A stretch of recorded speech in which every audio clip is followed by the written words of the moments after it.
Bismillahirrahmanirrahim. Assalamualaikum warahmatullahi wabarakatuh. Berjumpa lagi dengan saya Ahmad Sudi Pratikno. Baik, di video tutorial kali ini kita akan melanjutkan diskusi kita berkaitan dengan statistika pendidikan, yakni pada uji normalitas. Pada video sebelumnya kita telah berdiskusi berkaitan dengan uji validitas dan uji reliabilitas. Untuk selanjutnya pada video tutorial kali ini kita akan berbicara tentang uji normalitas. Nah, perlu kita ketahui semua ya para pemirsa sekalian bahwa uji normalitas ini berfungsi untuk menguji distribusi data pada sampel apakah berdistribusi normal atau tidak. Artinya kemampuan misalnya pada siswa sekolah dasar itu apakah memiliki distribusi yang normal, memiliki kerataan di dalam kemampuan kognitifnya. Nah, metode yang kita gunakan memang ada beberapa metode yang dapat digunakan di dalam uji normalitas, namun dalam video ini kita menggunakan salah satu metode dalam uji normalitas, yaitu metode Lilliefors. Baik, langkah pertama yang akan kita lakukan yang pertama adalah klik start kemudian Anda arahkan kursor pada program IPM SPSS Statistik 22 kemudian Anda klik.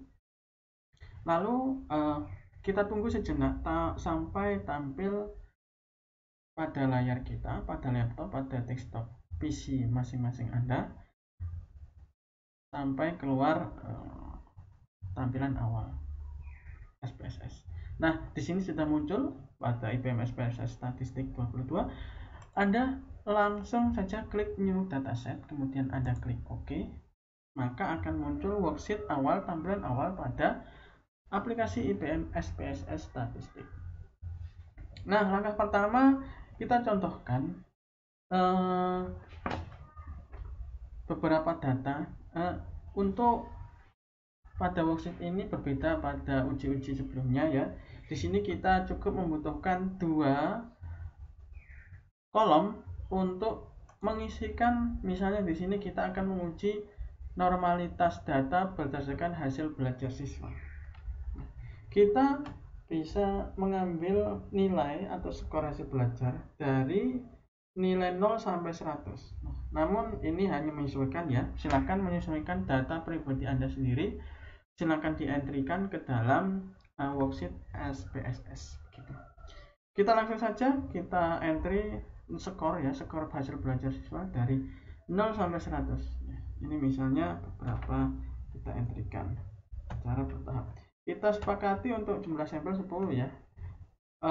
jika Anda memiliki jumlah sampel lebih dari 10, silakan menyesuaikan dengan sampel yang Anda teliti.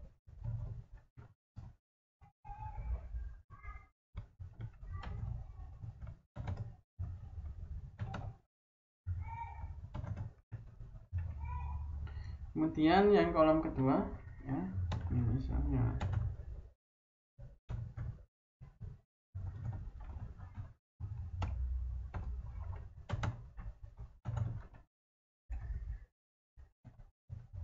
nah, ini sudah ada 2 data atau 2 kolom yang berisi tentang data, berisi 10 nilai, masing-masing 10 nilai, artinya totalnya 20 begitu.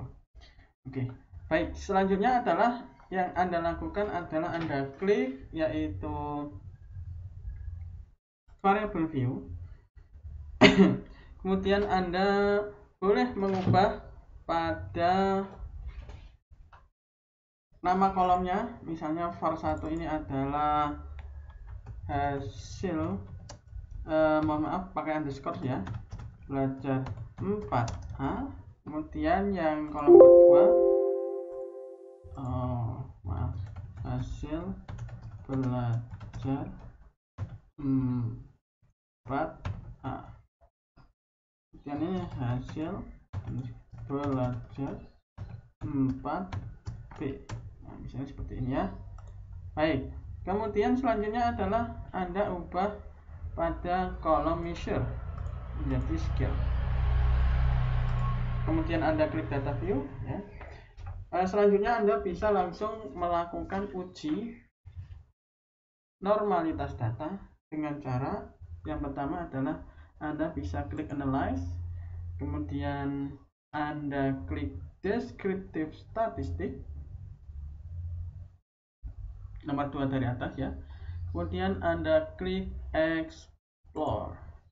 Nah, karena di sini ada beberapa kotak ya, Anda bisa memasukkan hasil belajar, karena hasil belajar ini adalah variabel terikat, artinya variabel yang bergantung pada variabel bebas. Maka untuk hasil belajar 4A dan 4B Anda masukkan ke dalam kotak dependent list.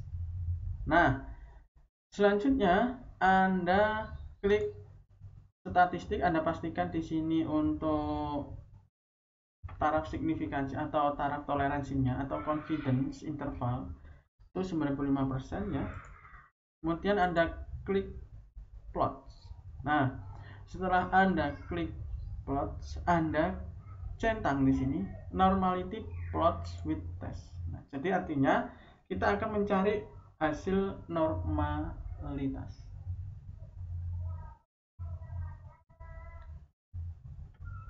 Kita mencari dengan mencentang normality plots with test. Untuk yang kotak box plots di sini sudah secara otomatis Anda mencentang memilih faktor level together ya. Kemudian yang sebelah kanan deskriptifnya boleh menambahkan histogram, boleh tidak. Histogram ini tampilan dalam bentuk data ya, tampilan data. Baik, kalau sudah Anda klik continue ya. Kemudian Anda klik OK. Kita tunggu sejenak. Nah, di sini akan muncul ya, para pemirsa YouTube sekalian, akan muncul di mana ada 3 kotak. Yang pertama case processing summary, artinya ringkasan dari proses kasus ini ya, artinya ya uji normalitas ini ya.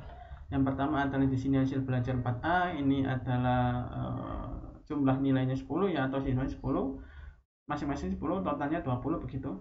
Valid 100%, missing tidak ada ya, jadi semuanya normal.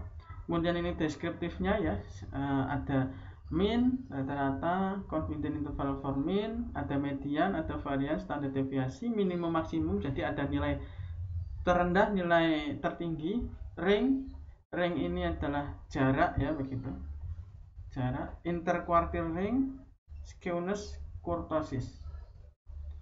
Nah, yang tabel ketiga ini adalah yang paling penting ya, yang paling penting.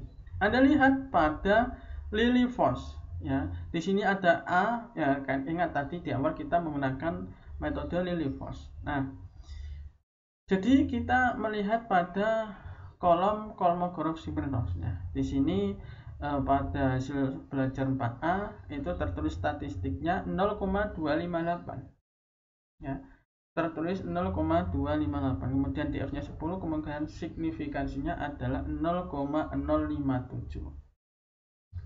Sedangkan pada hasil belajar 4B adalah 0,28 ya, kemudian DF-nya 10, lalu signifikansinya 0,26. Nah, untuk interpretasi hasil ini ya, yang pertama adalah kita harus merumuskan hipotesis dulu ya, bahwa pada uji kali ini ya, untuk H0 nya itu data berdistribusi normal ya, artinya data yang kita ukur itu normal, sedangkan HA itu data tidak berdistribusi normal.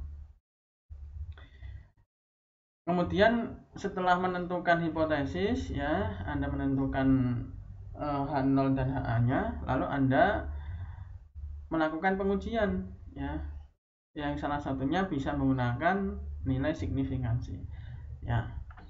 Misalnya pada hasil belajar 4A, jika nilai signifikansinya itu lebih dari 0,05 maka H0 diterima dan HA ditolak. Sedangkan jika nilai signifikansi kurang dari 0,05 maka H0 ditolak dan HA diterima. Ya, kita lihat pada hasil belajar 4A. Di sini nilai signifikansinya 0,057. Ya. Ketika kita konsultasikan dengan taraf signifikansi 0,05, maka 0,057 lebih besar daripada 0,0500 sekian. Maka dapat disimpulkan bahwa hasil belajar 4A, kelas 4A itu berdistribusi normal. Dengan kata lain, HO diterima atau H0 diterima, HA ditolak. Sedangkan hasil belajar 4B kita lihat 0,026. Maka dapat disimpulkan bahwa 0,026 kurang dari 0,05. Maka dapat dikatakan bahwa data pada siswa data hasil belajar pada siswa kelas 4B tidak berdistribusi normal. Maka kesimpulannya adalah H0 ditolak dan HA diterima. Ya. Jadi dapat kita simpulkan ya pada akhir uji normalitas ini, yaitu bahwa hasil belajar siswa kelas 4A itu berdistribusi normal, sedangkan hasil belajar pada kelas 4B tidak berdistribusi normal. Untuk menggunakan nilai statistik, Anda bisa menggunakan tabel normalitas ya, tabel normalitas begitu. R tabel normalitas ya. Pada sumber-sumber biasanya di buku ataupun di Google untuk 0,258 dan 0,280. Baik, demikian ya diskusi kita kali ini. Insya Allah kita lanjut di video selanjutnya. Terima kasih, jangan lupa tetap semangat. Untuk selanjutnya silakan tinggalkan komentar, pertanyaan di kolom komentar, kolom chat untuk kita diskusi. Mohon kritik, saran untuk perbaikan video-video selanjutnya. Terima kasih dan jangan lupa like, comment, and share. Sampai berjumpa lagi. Wassalamualaikum warahmatullahi wabarakatuh.